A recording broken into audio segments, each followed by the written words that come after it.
All right, well, I hate to break up the conversations, but we have a very exciting part of the program now to begin with Vice President Maribeth Wardrop. All of you know who she is. She has been so supportive of the Hauenstein Center.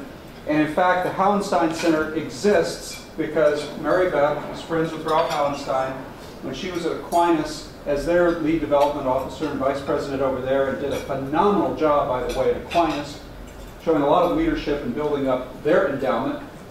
She cultivated this great friendship with Ralph Hauenstein. When she came over to Grand Valley State University, she brought our dear friend Ralph with her. That's one of the things I will always feel indebted to Maribeth for that alone. Maribeth has been a community leader. She has been involved in higher education for 35 years. She's been in fundraising for decades, and she is really a pro at it. We are so fortunate to have her leadership here. When I was just in Naples with her in development and her team, I was impressed by all the statistics I heard about our development division. We really are the leaders in this community. And if you consider the fact that last year, and remember, last year officially began a recession. In that year, Maribeth's division was able to raise $28.9 million.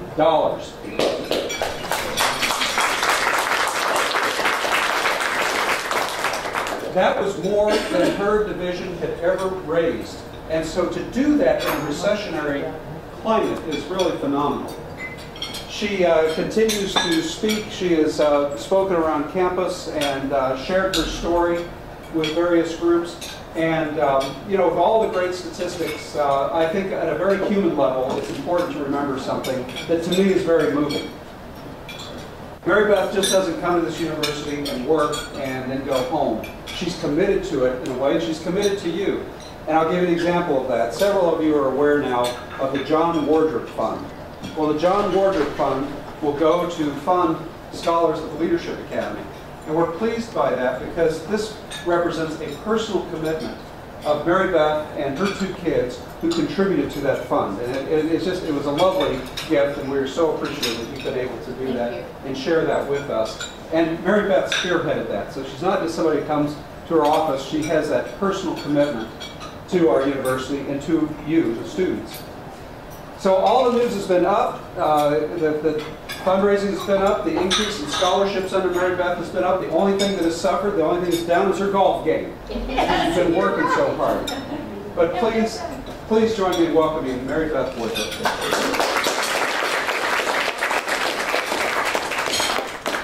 Okay. Selma, I need your help.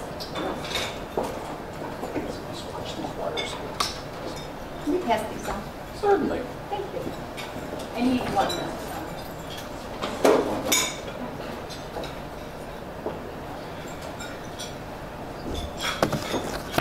I'm going to try. Can you hear me better with the mic? Okay. I was going to try to do it without the mic that I have to hold, but because I like to be able to use my hands. I lived in New York for a while, and I got used to using my hands from all my people, my friends out of New York. Good afternoon.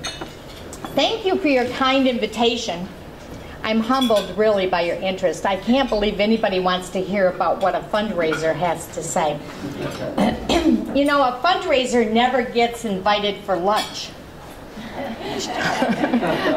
Nobody ever thinks, God, I really want to have lunch with Maribeth Wardrop. You know why? Because if you give me an inch, I'll take a mile. Let me tell you how bad fundraisers have it. Three men, of course men, arrived at the pearly gates. One was a doctor, one was a lawyer, and one was a fundraiser. The doctor said to Peter at the pearly gate, I am so pleased and honored to be here. I am such a good doctor. And St. Pete was looking in his file and he said, you have been a great doctor. You've been a great person. But you still have to go to purgatory for 1 year. The fundraiser started shaking. Next came the lawyer. The lawyer went up there and St. Pete said, let's look at your record. And the lawyer said, I've been a great lawyer. And he said, I'm looking at your record. He said, "You've been a great lawyer, a great person, but you're going to have to go to purgatory for 2 years." The fundraiser is just shaking. His hands are shaking, his knees are shaking, his head is shaking. He said, "Well, if the great doctor and the great lawyer have to go to purgatory, I'm sure I'm going to go to hell." St. Peter said, "Why should I let you in? What have you done all of your life?" And the fundraiser said, "I've been a fundraiser. I've been a fundraiser for many, many a year."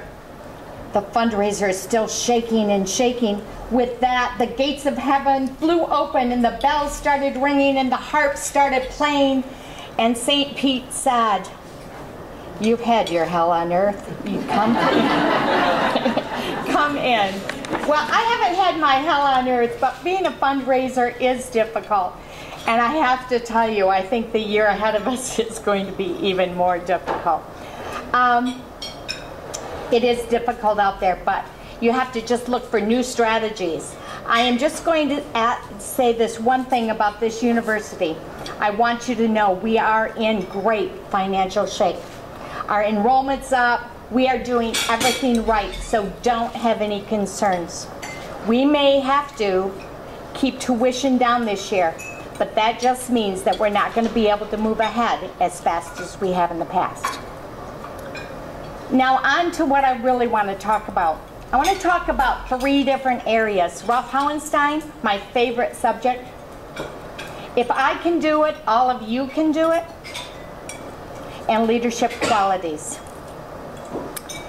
As you see by the handout, my pillars are faith, family, friends, and education. I have 3 pillars. I have values.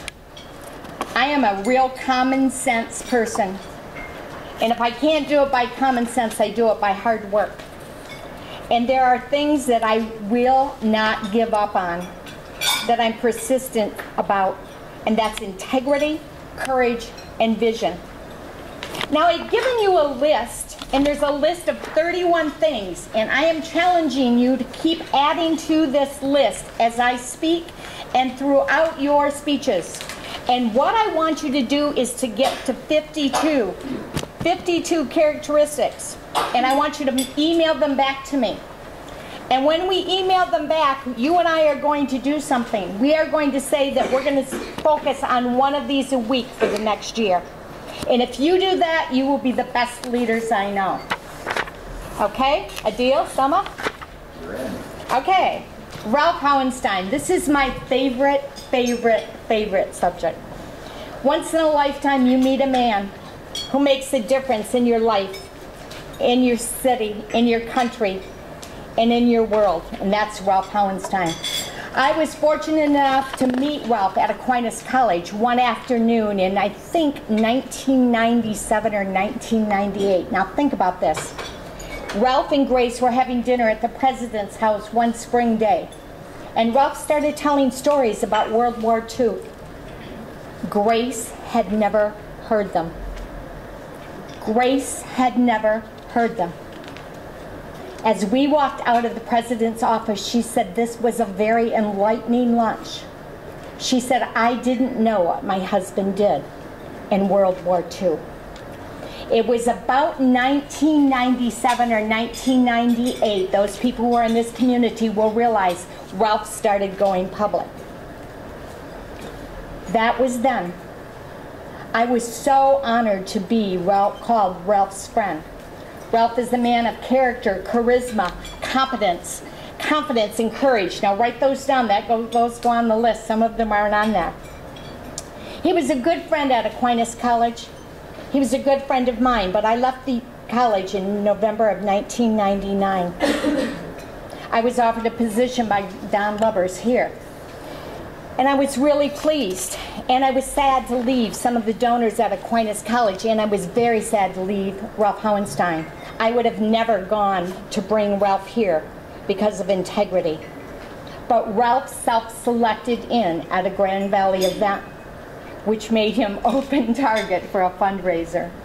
Ralph and I met with Don Lubbers. Don Lubbers had an idea. Ralph had a vision. Ralph wanted to make a difference at Grand Valley. Don wanted Ralph to make a difference at Grand Valley. As I said, Don had the idea, Ralph had the vision, and he also had the conviction. Don's idea, Ralph's vision, came together like two shooting stars with a big bang effect. It was so exciting to watch. He is a real man of vision. But all of this has been propelled by Gleaves Whitney, putting it together in a package and adding fuel to the center that we call the Hauenstein Center for Presidential Studies. To say it gives me a chill because I was in the beginning when it was nothing. And I have seen the creation, and I will be forever grateful to Ralph and to Gleaves for what you have done and to make it happen. The center has been successful beyond words. And I talked to Ralph and I talked to Mary Stahl, and they are very, very pleased. And I remember Ralph wasn't sure. Ralph wasn't sure we were going to be able to do it. We did it. But Ralph's vision was leadership. Leadership training. Leadership programming. The fellows have been involved with 3 presidents, vice presidents, secretaries of state, Congress people, members of Senate, all of it. Peter Cook. But the most important person you're involved with, the most important person you're involved with is the one Ralph Hauenstein. It is incredible. But of course all of you know that because you're fellows. I am just going to say this to you. You are very fortunate young people. This is an honor that you have. This is an opportunity. Take it seriously and soak up as much as you can. Someday you will look at these lunches and say, how fortunate was I? How fortunate. You know, you met, you've talked to Ralph Hauenstein. He is a treasure in himself. When Ralph's gift came together, we were all in Florida. Don, myself, Ralph. And while we were having dinner, Ralph said, in this 20th century, I saw with my own eyes the worst of leaders. The worst that leaders are capable of in the 21st century.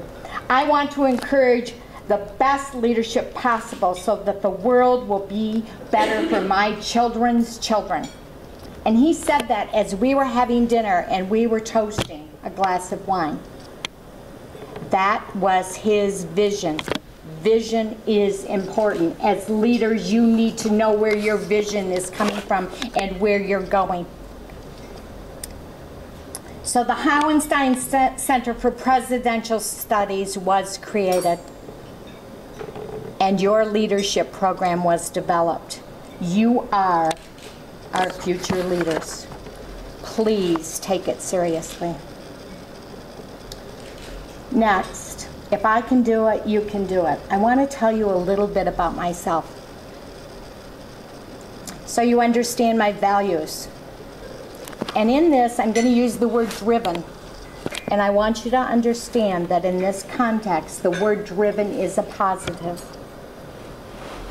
I wish I were up here able to say that I came from a very wealthy family, a family that had a private foundation that gave a lot of money away, and that's why I went into fundraising. That is not the truth. The reality is much further away from that. My family is very, very middle class, very hardworking. We had to scrimp and save. I was one of 7 children, but I was given a legacy. The legacies were faith, family, friends, and education. Now your pillars may be different, but my parents left me with the legacy of faith. Faith is something my parents gave me. They gave my brothers and my sisters and myself. And during times that were difficult, I think of the time I'm just trying to get myself off the security list.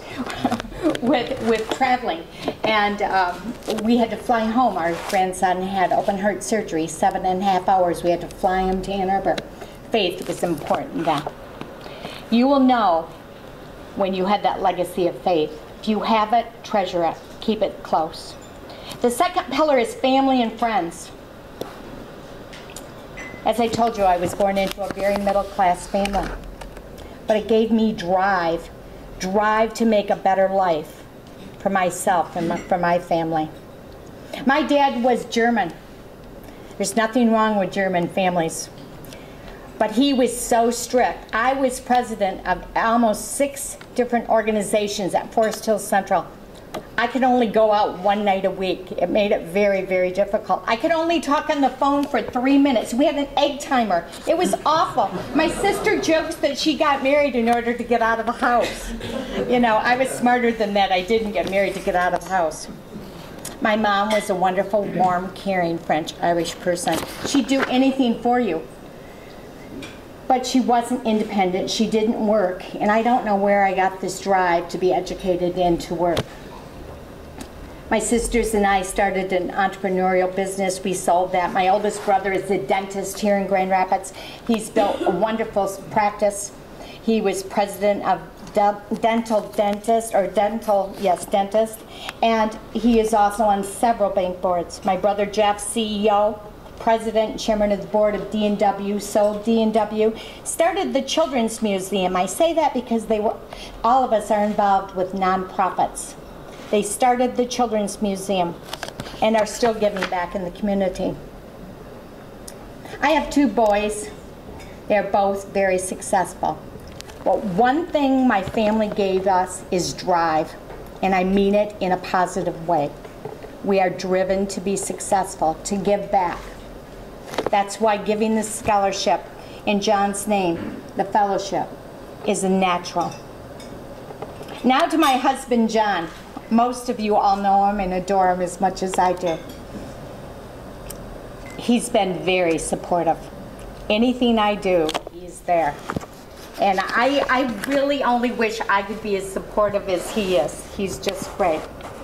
As I just told you, we started the fellowship, and it is the thing that he says will go down as the thing he is honored most in life. And he was president of 3 companies. And he says he's never been honored more by anything. And it's not because I did it. It's because of each and every one of you. He adores you. Think you have the greatest opportunity. He adores Ralph. You just need to make him proud and go out and make it happen and come back and tell him it was all worth it. The bottom line is, in your career, you need a support system. I don't care if you don't have parents that are supportive. My dad told me not to go to college. My dad told me it was a waste of money. Go out and make it happen. If you don't have a system of people who can support you, find people that will support you. Don't say, woe is me. Make it happen. There are a lot of people out there that are willing to help you. Just let us know and we'll be there for you in a second. But always love your parents. You know what? My dad told me I shouldn't go to college, but on his deathbed, he also told me he was very proud. You need a system. If you can't find him in family, can't find him in any place else, find friends. They'll help you. They will be your mentors. You know, Helen DeVos, we moved to Ada. I was like a sponge. I moved to Ada when I was 11 or 12. I was fortunate to be around people who had life so together. Helen DeVos, she was my Girl Scout leader, my mentor. We're still excellent friends. I was like a sponge. And she kiddingly says that I taught her things. She wasn't a mother at that time. I was the mother of 6 kids, whether I wanted to be or not. Bill and Sally Seidman, I lived with them for 5 years in the summer. They taught me more than taking care of children. They taught me how to entertain. They taught me how to interact with people from Washington, New York, West Michigan. It was all a learning process. Everything you are doing today is a learning process. Write it down and take it seriously. Friends help you learn. Friends help you network your way to whatever you want to do. Education's the third pillar, and you're in it. I would say without a doubt that my education has been the foundation of my career. I became focused, persistent, deliberate, and I had a real desire to learn and to succeed. You know what? Driven, as I said before, is not bad.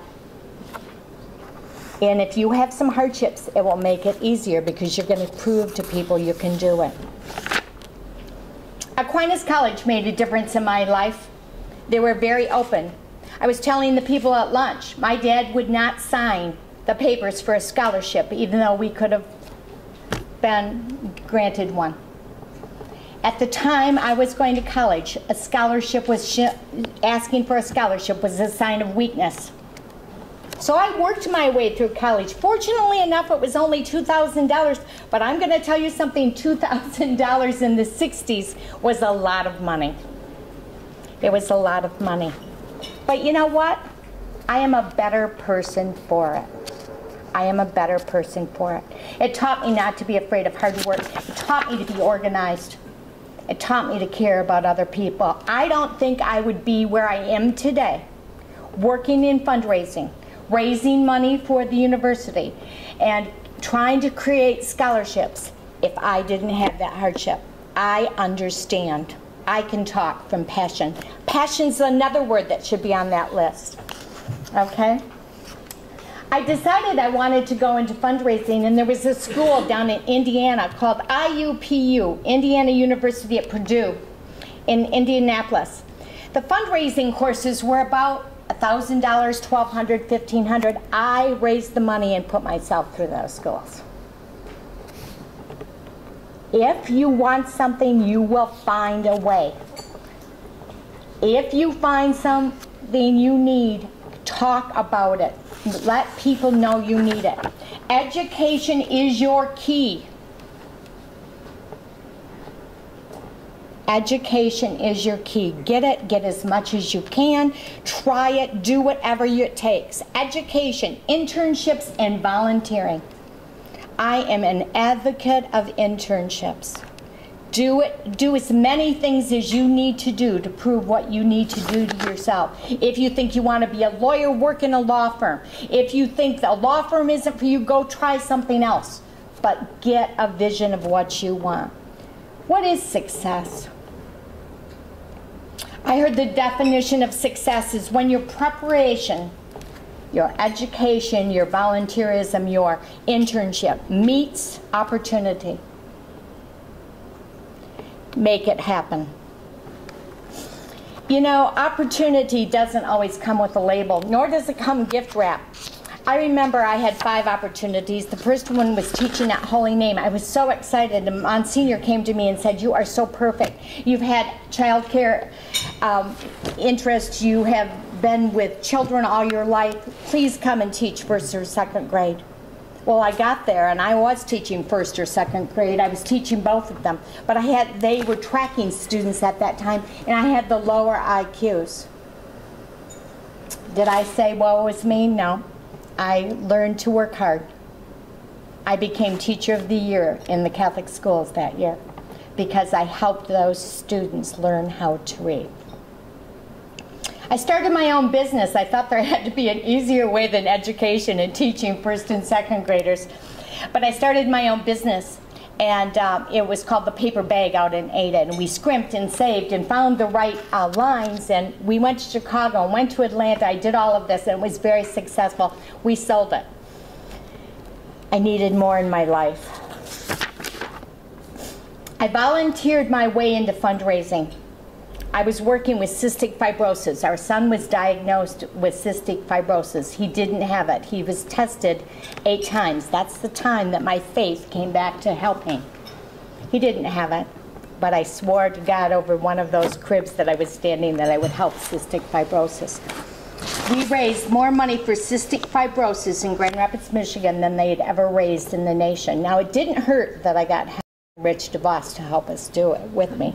But, you know, you have to just mentor your way to the top. So volunteering works. Read my lips. Volunteering, internships, education. My career at Aquinas.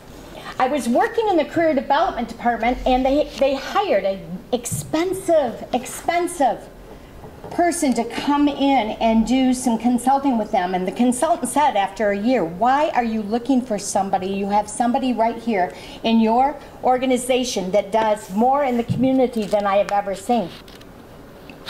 So they promoted me to the development department.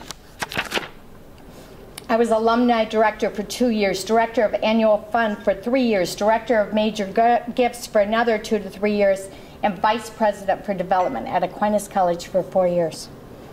We moved Aquinas from $400,000 to $500,000 a year to about $13 million that last year I was there. But it wasn't by magic. It was by hard work. Then Gene Enright and Don Lubbers came and made an offer I couldn't refuse. And I am proud to say that I'm honored to work at this great, great institution. And I hope you're as honored to be here as a student. The rest is history. I walked in and I thought I would have this huge development department because Don Lubbers was part of it. And I thought they are doing so well. They had index cards. They had index cards and 1 or 2 people. It was a shock. But I had done it at Aquinas, and I knew I could do it here. We have doubled the amount, tripled the amount of money that we raised. They were raising, Don Lubbers was raising an average of $6 or $7 million a year when I got here. We are now, as you heard, up to 28, 29 million, averaging about 18 million. I have finished 12 to 14 campaigns while I've been here. 5 of them were in the first year. I felt schizophrenic. Don Lubbers called me 2 weeks after I was in the job and said, what the heck are you doing? He wanted them all done within, 2 months. There were 5 open campaigns because Don was leaving the next year. God bless him. He was in my office yesterday and we were laughing about it. We have finished 12 to 14 campaigns. We've received the first fully funded endowed chair, and we now have 4. We've received 2 CASE awards, which I'm very proud of. You never apply for them yourself. They're just awarded to you. We've increased communications. The bottom line is we've raised over $200 million since I've been here. It is not magic. I have a great team of people, and we work hard. My point, the bottom line point, if I can do it, each of you can do it, whatever you want to do. Do you hear that? If I can do it, you can do it. I remember once, one person, a mentor of mine, said, you know what, you can do anything you want to do. I am sitting here, standing here as a mentor to each one of you, telling you that I can do it, you can do it. Go out and make it happen. I will be disappointed if you don't make it happen. You need faith.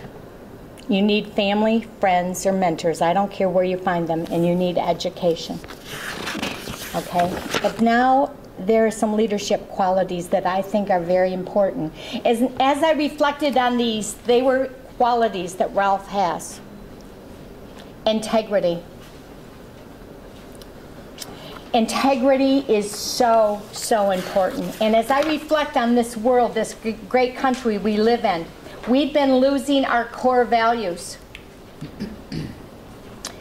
We have been greedy, and we have been doing the wrong things. I'm not saying everybody, but a lot of people. Let me describe what our country looks like at this point. You're in a wonderful country built around a democracy. But we haven't had the discipline to defend that democracy. We haven't taken the responsibility to defend that democracy. I have a quote, and I don't know where I found it, but listen to me and bear with me 1 second. It's rough out there. Economic realities are daunting. And yet, as with every competitive challenge, some people and businesses will respond proactively and effectively while others are left behind. The winners will be those who act quickly, make the right decision, and execute without flaw. Take a leadership position. Be the ones who are successful. Some people say you can be successful no matter what, and I agree. This is not a setback. Where we are right now is not a setback. It's a test. Make it an opportunity. We all need to value integrity. Let me test you. Bernie Madoff. You all know who he is. He got carried away with greed. We've had 4, 5 donors who have been taken by Bernie Madoff. They're just coming to light. The governor of Illinois, that's a test. You know, they're all around us. Did he pass the test? No. The past president of Merrill Lynch, he walked away with $165 million, just spent $37 million on his new apartment on the Upper East Side. When Merrill Lynch, had the worst performance in the history of the company, and now the company, as we know it, is gone. Did he pass the test? Integrity is your most important quality. Integrity is a strong belief in your core values. If a leader sacrifices their integrity, nothing else matters. It doesn't make any difference how often you communicate, how well you communicate with people. If people don't trust you, if you give them a reason not to trust you, there's nothing else that matters. Leaders who have integrity possess one of the most well-respected virtues in all of life. Nothing is more important. If you can be trusted alone, think about that. Think about the times that the clerk gives you the wrong change and nobody knows it. If you can be trusted to integrity, you are a unique individual. You have value. Please don't let anything stand in the way of your integrity. Guard it as you would a gem or a jewel. You know, integrity can't be bought. You can't just say, I'm going to work my way to integrity. It has to be judged on a daily basis. And it can be lost. You can have it a whole lifetime. And it can be lost in a minute. Just remember that. I often ask myself, how am I going to judge whether I should do the right thing or the wrong thing? I say, would I like to wake up tomorrow morning and read about what I did in the Grand Rapids Press? If I say no, I don't want to do it. Do I want to have to tell my kids I did something wrong? No, I don't want to do it. Be persistent about your integrity. It's something that you need to value. That's the #1 thing. Then second is courage. Courage to stand up. And you know what? I have a difficult time with this sometimes. I'm on an SMT committee, and sometimes I'm the only person who will say what I really think. And it's difficult. It's difficult when it's 90-10 and you're the 10. But it takes courage. You need to have your convictions. And you know what? When you go to bed that night, you feel a whole lot better when you know that you were the only one that stood up. Even if nobody agrees with you. If you are the only one to stand up, you need the courage. You know, courage doesn't mean that you're not going to be afraid or that you don't have any fear. It just means that you're going to conquer that fear and you're going to go ahead and say what you need to say. So please do the right thing. Integrity, courage, and then the last thing I want to talk to you about is vision. Ralph had vision. Don Lubbers had incredible vision. Leaders have to be like human lasers. I find with my department that sometimes there are what we call distractions. Distractions may come in the form of opportunities, but you have to sort them out. You have to constantly be sifting them out, making sure that you're focused on the vision, not the distractions. Leaders are focused. They have vision, mission, and goals. Focused leaders set vision, they set goals. Long-term goals, short-term goals, intermediate goals, family goals, professional goals. Focused leaders ask questions like, what are my life goals? What are my family goals? Where do I want to be in 10 years? What do I want them to say about me at my funeral? That's a good one. I have an interesting short story that I'm going to finish with. I started at Grand Valley 9 years ago. I had a staff of 1 or 2 people. I started telling them what my vision was for this department and for this university, that we would be the best development department in the state of Michigan. Now, I didn't say raise the most money because I knew there was U of M out there. And I didn't say we'd be the largest because I knew Michigan State had hundreds and hundreds of people. But what I did say is that we would be the best in quality. I had an individual call me yesterday from a nonprofit. He said, we are looking for a fundraiser. You must have hundreds in your department. And I said, no, we don't. We have probably 4, 5. He said, but you do a great job. You connect all the dots. You're a valuable person. You're a valuable team in the community. And it's because of the vision that I've been able to promote this department and that we have been able to succeed. I always begin with the end in mind. What do I want it to look like? Where do I want to go? You have a duty to articulate that vision to all the people around you so they start to believe in it. And my people are believing in it, and they laugh with me when we say we're getting there. Because, you know, Michigan State came here, and it was great to have them come here and raise money. But we now have people saying, during all of that competition, Grand Valley still does it a little bit better and with a little more class than they do. With that, I want you to remember that there are things about leadership, but don't ever give up your integrity, your courage, or your vision. Thank you.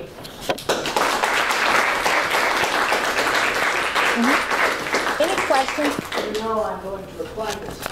And you know what? Ed Bailoff and I are very good friends. Bye, Mary. Thank you. Any questions? Yes. How do you, when you manage people, you're trying to lead a department, how do you remember that it's about the people and not about the process? You know, I just know that it's all about people. I'm about people. And when we raised the money for the beautiful Cook DeVos building, we kept telling people we needed the money, obviously, for the building, but it was about the people. And we focused on the results that the money is going to bring to the university. The results to people, to students, to faculty. That's what we focus on. And that's what sets us apart from other development departments. We focus on people. Great question. Yes? So why was President Lunder's invitation for you to come here was so interesting that you leave your post behind Aquinas? You already made it. You know, I had been at Aquinas for 14 years. It was one of the most difficult things I'd ever done to leave. It's family. I went to school there. But it was time to move on. It was time. You know when it's time to move on, and someday you'll remember that in your career. You'll know when it's time to move on. And I've been here almost 10 years, and I am grateful I did. Just the opportunity to work with Don Lovers. Don now works with and for me. He's part of the development department, and he was down in Florida when we were there helping with donors. So. Every once in a while he'll say, I need a bigger budget, and I said, you should have given it to me when you were here. Good question, though. Anybody else? Yes, way back there. You mentioned you had 2 businesses, I believe, one when you were younger and then one had a paper bag. Just what are some of the leadership lessons you learned?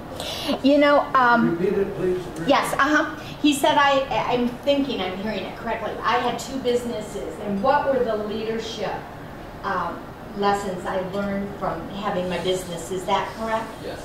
I learned risk-taking real big. I also learned, excuse me, men, but I also learned that there were a lot of difficulties for women at that time. You have to understand it was in the 70s. In building your own business. I had money of my own that I had made, but they wanted my sister and myself to have our husband sign the loan. We could not find a bank. We could not find a bank that would support us. And now banks are coming to my husband and I and saying, would you give us your business? And I said, you know, you wouldn't sign a loan for me. But those are the sign of the times, and you just have to move on. You can't let those roadblocks stand in your way. If you come from a family that doesn't understand how important education is, don't let it stand in your way. Don't let it stand in your way. Move on. Love them in spite of it, and move on. That's what I had to do. But great question. We're in pretty uncharted territory. If you look at our economy, there's a lot of doom and gloom. Help us out for a minute on how we can stay focused and really be able to see sort of the end in mind as we all sort of leave Grand Valley, or this comfortable place that we have. Tell us what we can do. You know, I was thinking about that, and I really think you're in a much better place than somebody that started out maybe 7 or 8 years ago, where things were just, I mean, where you could put $100 in the market and have it go up to be $2,000 in a couple of months. Things are going to move up. Things are going to stay pretty level. I don't think we're going to see the market go to 7,200 again. I think we're going to grow, but we're going to grow more slowly. That's a reality. When you see housing property go up, increase 20, 25%, that's not real, Selma. That's not real. When you see people, you were talking about investing in homes and doing a switch turnaround and making $100,000, that's not real. You know, it's going to take hard work. Maybe we're only going to be able to make 6% rather than 15% on our money, but it's going to be real.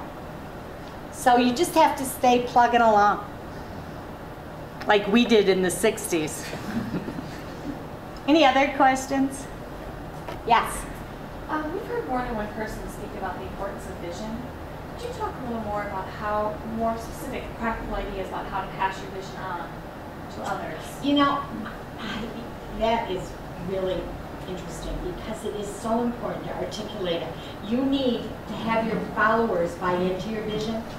You have to help them because they just because it's your vision doesn't mean that they're going to be believers.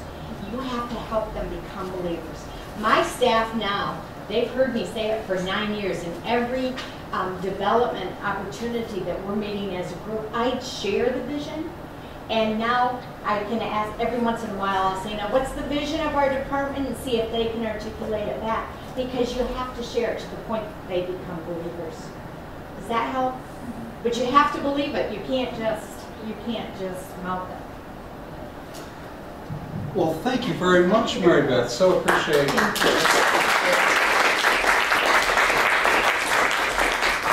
Now you see what a force she is. I report directly to Maribeth, and the intensity, I think, comes through, and your vision comes through. And it's passion, absolutely.